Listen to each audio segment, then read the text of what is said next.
ఇంకా ఏ మహిళలను చాలా మంది మహిళల్ని ఆయన చాలా మంది ట్రాప్లో పెట్టి ఆయన చాలా మంది జీవితాలను నాశనం చేసిండు.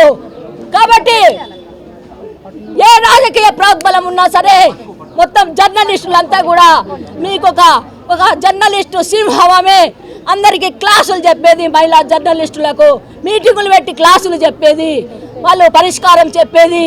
ఆమె ఎన్నెన్ని పుస్తకాలు చదివింది, నేను కూడా చదవలేదు అన్ని పుస్తకాలు. ఆమె అమ్మ నువ్వు ఎందుకు భయపడతావు, నేను అన్ని నేను చూసుకుంటా కదా అని చెప్పేసి నాకే ధైర్యం చెప్పినటువంటి ఆ అమ్మాయిని ట్రాప్ చేసి ఆమె జీవితాన్ని ముగించేలా వాడు చేసిండు. వాడే హంతకుడు, వాడు హంతకుడు అని చెప్పేసి ఇవన్నీ కేసు పెట్టి ఇవన్నీ శిక్షించాలి, వాడిని జైలుకు పంపాలి. ఇంకా వానికి మద్దతు ఇచ్చినటువంటి ఎవరైనా ఉన్నా సరే వాళ్ళందరినీ కూడా శిక్షించాలని చెప్పేసి అలాంటి వాళ్ళ పట్లన అందరూ మహిళలందరూ కూడా అప్రమత్తంగా ఉండాలి, మెలకువతోని ఉండాలి.